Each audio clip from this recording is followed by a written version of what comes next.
Welcome back, everybody. Today, we're going to be diving into something a little different, Yeah. something a little bit ancient. But trust me, it's going to be surprisingly relevant to all of us, even today. I think you're going to be really surprised. Yeah, we're going to be taking a look at Leviticus. Ooh, Leviticus. Yeah, specifically chapter 19. Okay. Now, I know what you might be thinking. Leviticus, isn't that all about sacrifices and rituals and all that kind of stuff? Yeah, that's what I think of. Right. But there's this whole section in chapter 19 that's basically like a guide to ethical living. It's fascinating how this chapter really lays out a vision for what it means to be holy. Not just in a ritualistic sense, but really in how you live your life every single day. Okay, so let's unpack this a little bit. Sure. So what exactly does Leviticus 19 tell us about how we should live? So it starts with this overarching message. God calls the Israelites to be holy because he is holy. Okay. But the interesting thing is that it's not just about religious rituals. It's about how you treat other people, how you conduct business, how you live your daily life. So it's not just about being good in a religious sense, Exactly. but about living ethically just in all areas of life. Yes, exactly. That actually makes a lot of sense. Yeah, and then the chapter gets really specific and lays out all these commands that kind of flesh out what this holiness in action really looks like. Like what? Give me some examples. Okay, well, there's a big emphasis on justice and fairness. For example, no stealing, no lying, no false witness, no exploiting others. Yeah.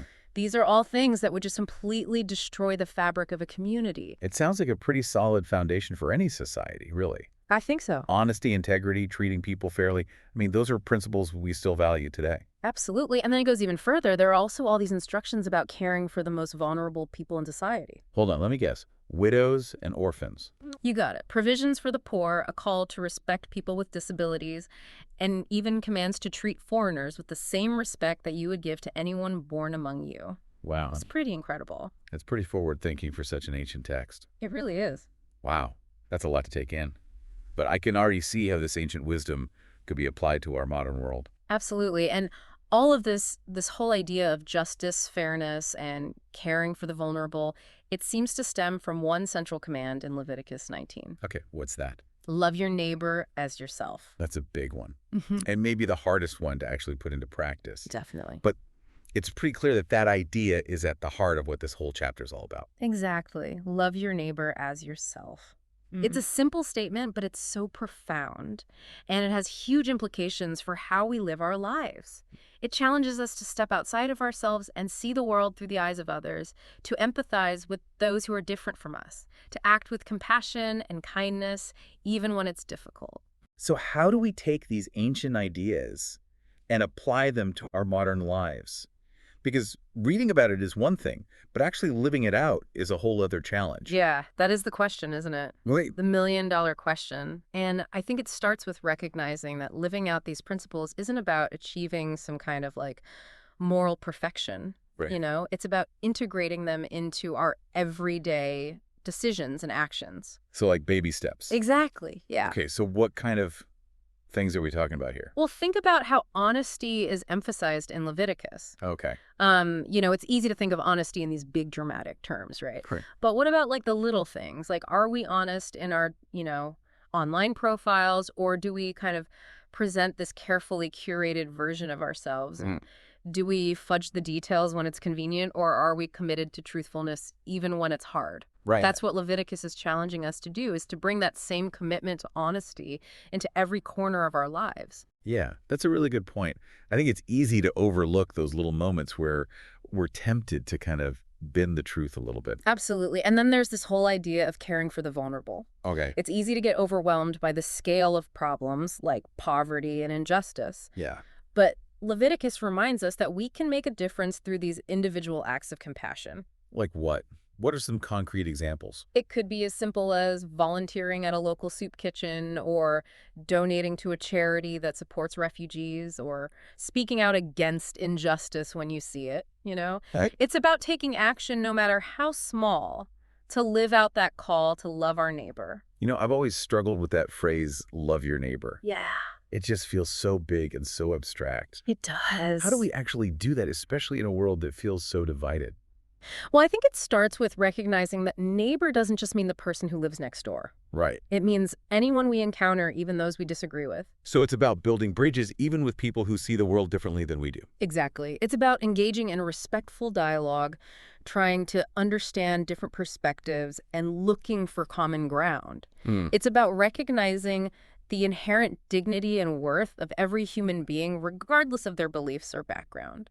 That's a powerful challenge, especially in today's climate. It is. But I think it's a challenge worth taking on, after all. Isn't that what this whole idea of holiness is all about? Yeah. Not just following rules, but actually becoming better people, more loving, more compassionate, more just. Absolutely. And that's the beauty of Leviticus 19. Mhm. It's not just a set of ancient laws, it's a timeless guide to ethical living that can help us navigate the complexities of modern life. So as we wrap up our deep dive into Leviticus 19, I want to kind of turn it over to you, the listener. Yeah. What has stood out to you the most from this chapter? Yeah. Which principle resonates with you, and how might you apply it in your own life? Take some time to reflect on that because these aren't just ancient words on a page.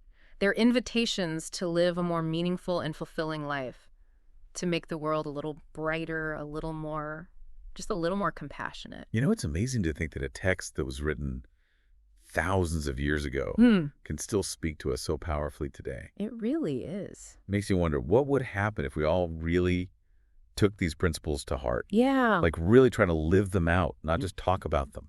It's a fascinating thought experiment, isn't it? It is. Just imagine a world where honesty and fairness were just the norm, where compassion and empathy guided all of our actions, and where caring for the vulnerable was a collective priority. It's a vision of just a more equitable and a more harmonious society. Yeah, it's a beautiful vision, but I gotta admit, it's a little hard to imagine sometimes. Yeah. The world can feel so cynical and divided these days. It's true, but I think that's why these principles from Leviticus are so important. They offer kind of a counter narrative to the cynicism and the division that we see all around us. Right. It's a reminder that a better world is possible. But it starts with each of us choosing to live differently. Yeah. Choosing to be honest, choosing to be kind, choosing to be just, even when it's hard. So it's not about waiting for the world to change. Right. It's about being the change we want to see. Exactly. It's about recognizing that we all have a role to play in creating a more just and compassionate world. And it starts with the small, everyday choices we make. You know, that reminds me of something you said earlier about how these principles apply even to like our online interactions. Yeah. It's so easy to fall into negativity and judgment online. But what if we brought that same commitment to honesty, fairness, and compassion into the digital world? It would be transformative, wouldn't it? It would. Imagine social media platforms that were filled with respectful dialogue, genuine connection, and a shared commitment to truth and understanding, Yeah. It sounds idealistic, but I think it's possible if we all do our part. Well, on that note of cautious optimism, I think it's time to wrap up our deep dive into Leviticus 19. Yeah. It's been an incredible journey exploring these ancient principles and their surprising relevance to our modern lives. It's been a pleasure diving in with you. And remember, this isn't just about accumulating knowledge. Right. It's about taking these insights and letting them shape how we live, how we interact with others, and how we contribute to the world around us. So as you go about your day, keep these principles in mind. Let them inspire you, challenge you, and guide you as you navigate the complexities of life. Remember, even small acts of kindness, integrity, and compassion can have a ripple effect, creating a more just and loving world for us all. Thanks for joining us on this deep dive, and we'll see you next time.